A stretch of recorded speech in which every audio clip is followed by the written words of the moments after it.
You're listening to Seattle Real Estate Podcast. We've got some Facebook drama going on. What is happening with Facebook? Their app is down. They had a whistleblower that took thousands of documents from Facebook, did a little bit of whistleblowing, and is claiming that Facebook prioritizes profits over safety. Is that really true? Facebook, they're in our best interest. They're doing everything in our own best interest, aren't they? No? I always throw out, if it bleeds, it leads. I don't think Facebook is any different. I don't think any social media is any different. And yet what they tell us, we are doing this over here. In reality, here's probably more likely what we're doing. And I think that's what we're dealing with. Is profits over safety? Probably. I mean, doesn't that kind of make sense? They're not here to, make us all feel warm and fuzzy. They're here to generate profits. And the longer you stay on their platform and the more you engage, the more money they make, because they can sell you advertising of stuff that you don't need that pops up on your feed. Yeah, it's pretty straightforward. Facebook is pretty straightforward. A lot of people say that Facebook is, it's for old people now. Yeah, might be. Because Instagram is certainly, you don't see a lot of old people on Instagram. I don't know. There might be an argument there. I don't spend a lot of time on either platform anymore. Mainly just YouTube. Crazy. YouTube pays me. Facebook and Instagram, they do not. It's kind of what I do. All right, before we jump into this one, and this is kind of a big one going on right now, Facebook's stock is down on the stock market, all that kind of stuff. If you're new here, welcome. My name is Sean Reynolds. I own a couple of real estate companies, and I read the news from like a real estate guy perspective. It's what we're doing. Okay, let's jump on in. The 13-minute video of a Facebook whistleblower is one of the most clearly articulated arguments against Facebook that you will ever see. It made sense. This whistleblower, and her name is Haugen, I think. It made a lot of sense.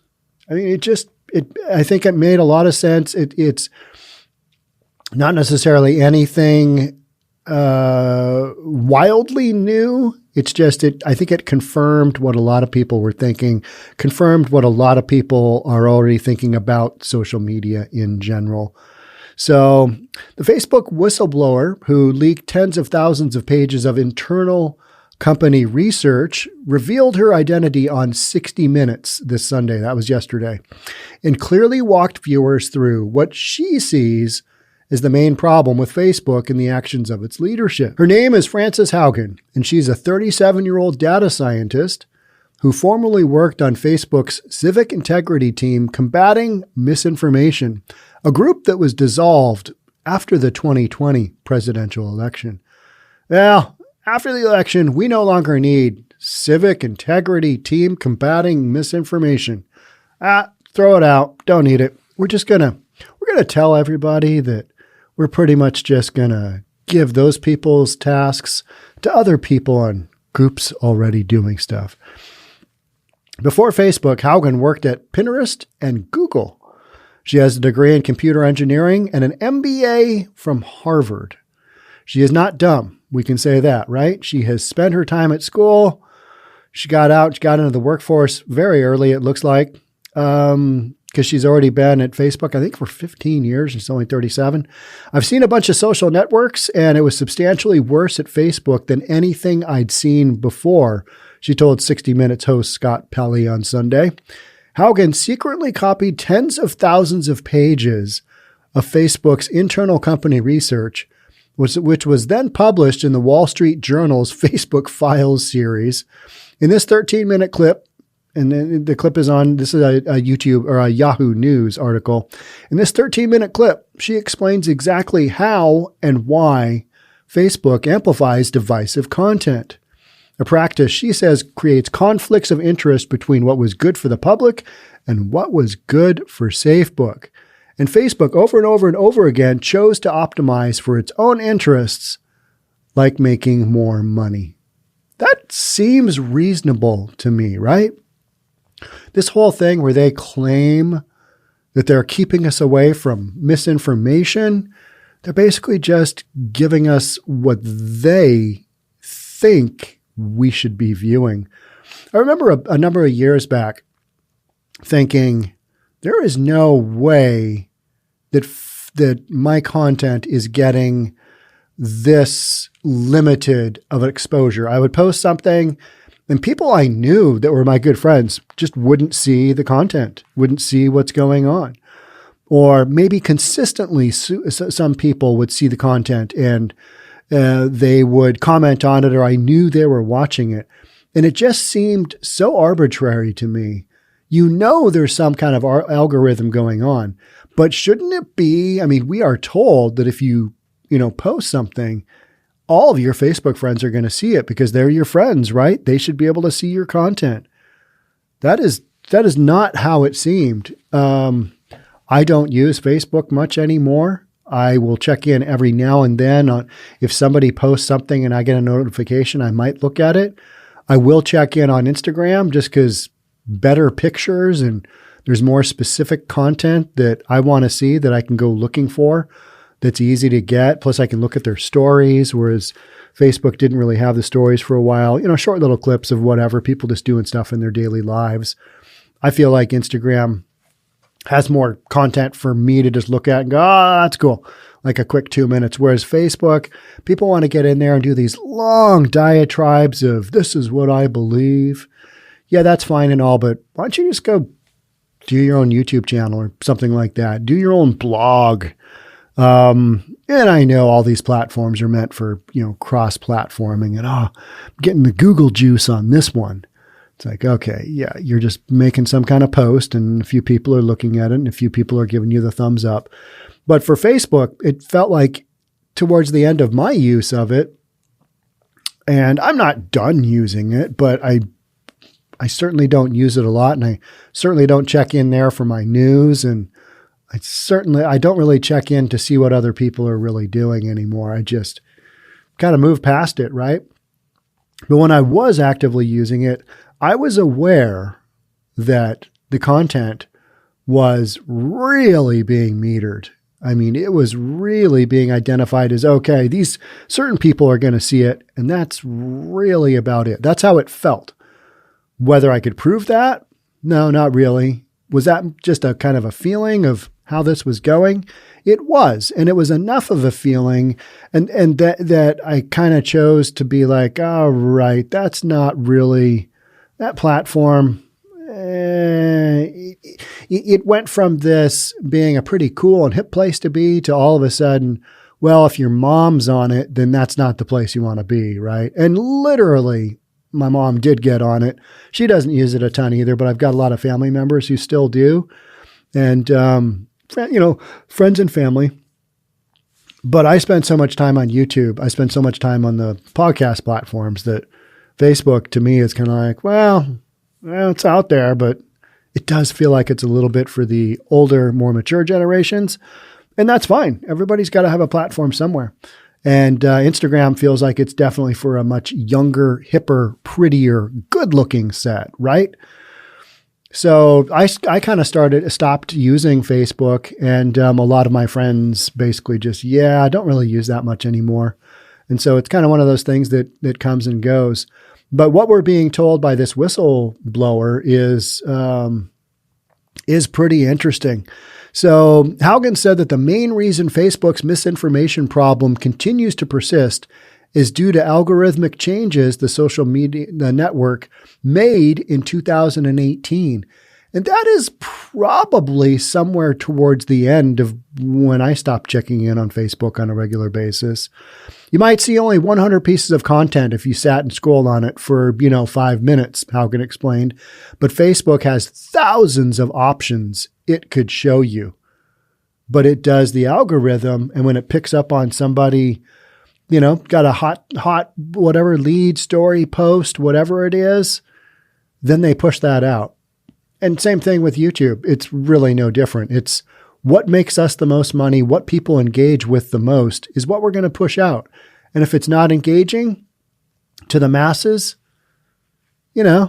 You might get a little bit of juice from us, but not a lot. That's literally what's going on out there. She said Facebook optimizes content most likely to inspire engagement, another term for user reactions. And that's why I say on YouTube specifically, if you don't like my content, let me know in the comments, because you get the Google juice for whether they're positive or negative. Google doesn't care. I mean, YouTube doesn't care. These social networks, they don't care. It's engaging because people stay on the platform longer, giving the platform longer to sell advertising to. That's just how this works. So misinformation, angry content is enticing to people and keeps them on the platform, she told 60 Minutes. One of the consequences of how Facebook is picking out that content today is that it's optimizing for content that gets engagement, a reaction. But its own research is showing that that content that is hateful, that is divisive, that is polarizing, it's easier to inspire people to anger than it is to other emotions, she said. So Facebook has realized that if they change the algorithm to be safer, people will spend less time on the site, they'll click on less ads, and they'll make less money. So Facebook isn't going to do that. They're going to do what's best for Facebook. They're a big corporation. That's what they're going to do. Anything else that you think might happen? Yeah, not so much. You're a believer in that everybody is good. But the hard reality is, if it bleeds and it leads, and if it makes people upset, they're probably going to stay on the platform a little bit longer. And it's kind of like that that speech in Any Given Sunday by Al Pacino. 1 inch leads to 6 inches, leads to a foot. 1 foot added to another foot. You've got a yard. 1 yard leads to, you know what I mean?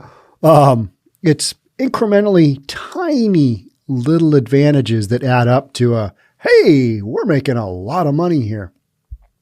Every day, our teams have to balance protecting the right of billions of people to express themselves openly with the need to make our platform a safe and positive place, Facebook told 60 Minutes in a statement. We continue to make significant improvements to tackle the spread of misinformation and harmful content. To suggest we encourage bad content and do nothing is just not true. Some examples of where I find this not really all that accurate is that massive campaigns on right-wing behavior. And we're still working on that in the January 6th deal at the Capitol. We're still going over that.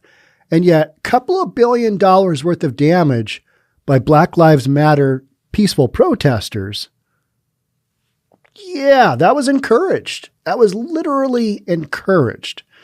So it seems to me like there are some very, very political stances here that one way or the other, if it bleeds, it leads, but also with the narrative. That seems to be a real reoccurring theme. And so you've got this whole hateful speech thing. It's like, okay, but look at where the reality is of people actually doing damaging things. Look where that reality is, and then maybe address it from that standpoint. To suggest we encourage bad content and do nothing is just not true. Okay. All right. I don't know. I think we're never getting this full story, nor will we. It's just, we're in a need-to-know basis, and right now, we don't need to know. In addition to breaking down Facebook's news feed algorithm, Haugen said, the social network can intentionally turn off safety systems that were put in place to reduce misinformation during the 2020 presidential election.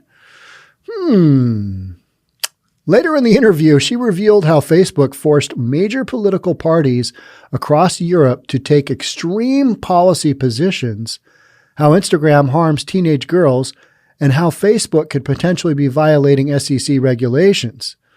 So she goes into a lot of these things. And I watched the 13-minute interview, or the 13-minute segment, how Instagram harms teenage girls. She did a whole section on eating disorders and suicidal thoughts. You go on Instagram and, you're forced to look at other people that are just perfect. And that's one thing I think about social media that is so misleading, is that everybody puts their pants on one leg at a time, right? I mean, it's just humanity. And yet you look at a lot of the folks that are featured in social media and you're like, there's no way they put their pants on one leg at a time. They must have some miraculous thing, because they jump out of bed and they just look amazing. The girls all have their makeup done. They look great. They've got a perfect outfit for a perfect day with a perfect person next to them. It's all just great stuff. And you're like, that's not reality. And yet younger people don't have that ability to kind of look at the content and go, that is a bunch of nonsense. That's all staged. They just think that it's real because they're being told it's real through their consumption of social media. And so you've got stuff like that, and major political parties across Europe taking extreme policy positions. I mean, just some of the stuff that's out there, you're like, oh, yeah, okay, this is crazy. And yet we're told we're working on it. We're working on it for your benefit. Well, I think Facebook is working on how they can squeeze even more money out of us. That's what I think is happening. And you know what? To be honest, it's a business, but it's a business in all these social media platforms. They're all businesses designed to make money. That's the bottom line, right? They're not here to give us a better world. They're here to make money. And so if you approach it from that standpoint and you're like, all right, I'm on this platform and I'm just going to do whatever. I'm going to post a whole bunch of stuff. Okay, then that's your call.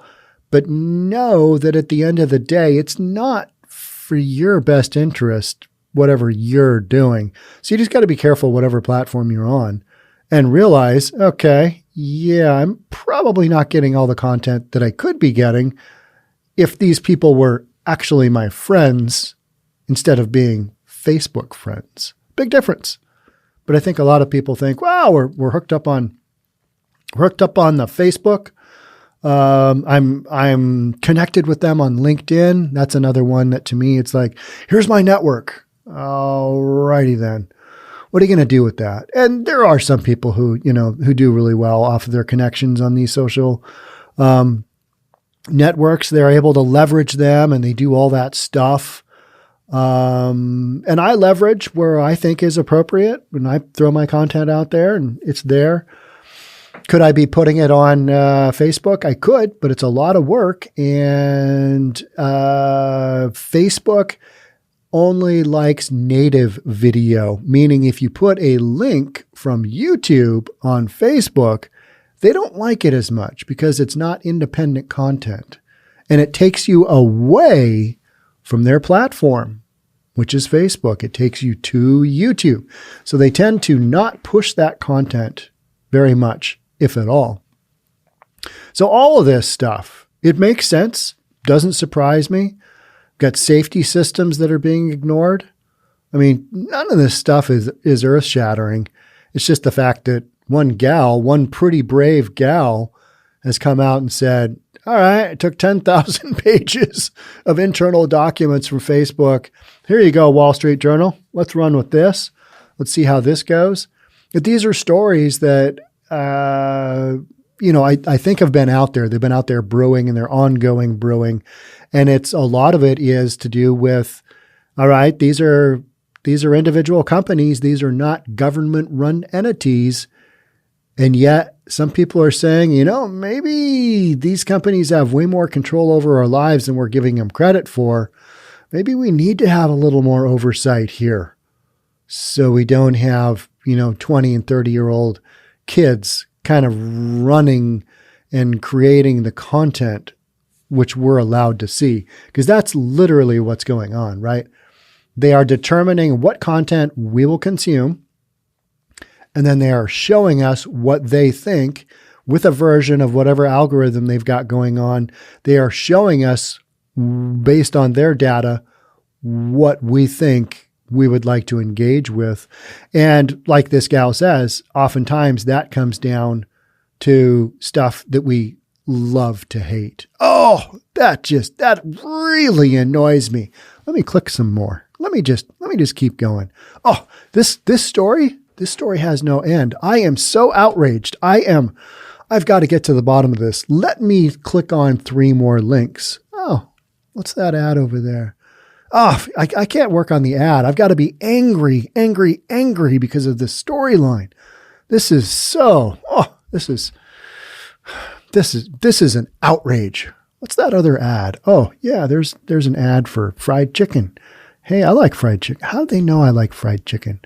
I don't really like fried chicken. I like grilled chicken because it's better for you. Fried chicken tastes better. Grilled chicken better for you. Kentucky Fried Chicken, or KFC. I think we're not supposed to say the fried chicken anymore, right? KFC, cut it down, because anything with the word fried in it is not an acceptable marketing tactic in 2021. So you get where I'm going with that is, all right, they know how we watch. They know how we consume information. And, the really fuzzy dog over in the corner, we're going to click on that. The cat doing stupid cat tricks, we're going to click on that. If you're a young man and you've got hormones running, you're going to look at the hot chick doing something in a bathing suit over in that corner. You're just going to. That's how this goes. They know they've got you. And so I think there is an awful lot of this stuff going on. And what can we do about it? I mean, if you watch any of these Senate hearings, I mean, half of those senators, you're like, it's embarrassing to watch because the line of questioning they have, they clearly don't understand social media. In their defense, they're probably in their mid-60s when, social media actually came about and became a mainstream thing. And then it's maybe in the last couple of years that they've gotten a Facebook account. So these are not the guys and gals that you want to, package up all of your hopes and dreams about social media being a good thing for the world. These senators, they're not the folks that you want overseeing this, to me, because they don't understand how quick this world works and how quickly things change and algorithms and all this good stuff. Some of them take a shot at it and you'll hear some questions. You're like, okay, that's a decent question. That makes sense. But so much of it is just questions being asked that already indicate they don't have a clear handle on their subject matter, because it's some pretty tricky stuff. And that's why I say it's hard to know, all right, who should be running oversight on this? Is it another CEO? Is it as a CEO from the outside? Do we make this part of the government? I mean, it's like government news. We're getting the news that they think we should watch, not what's actually out there. So everybody's getting different versions of what they think is the news. And it's just kind of crazy. Shadow banning being a big deal out there as well. You go to search for somebody's content and it's just flat not there. Or you go to look for it and it's there, but it's not there. It doesn't come up in your search. I mean, your content is there, but people can't find it, or it's not being pushed out. An awful lot of stuff like that going on. And so much of it does feel like political. Or if you have an opinion that slightly differs from somebody else, or a lot of somebody else's, like the government, if you have an opinion that differs, it feels like your opinion is less important than somebody that is just totally on board. And you'll end up with 100 feeds of that message in your feed, but you won't have the couple that you would have really liked to have watched, because that fits in more with your storyline. So it seems like a lot of the content, it's being censored. It's just flat being censored. That's a nice way of saying the algorithms, they're going to give you something slightly different. That's a nice way of saying we're censoring your content. We're giving you what we think you would like to watch, maybe, as long as it conforms to our criteria of what's good news and what's bad news. And that's being chosen on the fly a lot right now. I see that happening all the time. All right, so Facebook, down and out, can't get the up app going. I even tried to do my Instagram. I don't even have Facebook on my phone anymore. I've got, maybe I have Facebook messaging, but even that is not working. Went to try and refresh my feed on Instagram. No go. Couldn't log on. My Monday's ruined right there, I'll tell you. Nothing more disappointing than no feed. Who cares? You'll see the pictures of whatever down the road. Okay, so yep, that's it for me on this one. But this whistleblower, there's going to be some legs to that story when we kind of finally go through some of the stuff. And could this have some major implications for Facebook? Absolutely, absolutely. But there again, they are such a big company. I think you rattle their cage a little bit. They'll address it. They'll have some congressional hearings, whatever. They'll indicate, we've made these incredible changes. We've got some groundbreaking technology going on that we're going to bring to make this even better. Well, believe that when I see it. Because most of the times when we hear those stories, you're like, yeah, that's just so you can make more money and we can sit here and be angry, because it's easier to make people angry over content and they stay around longer than fluffy dogs and cats doing cat tricks. So there we are. All right. That's it for me on this one. I'll catch up with you soon. Till then, stay safe. We'll talk again. Bye for now.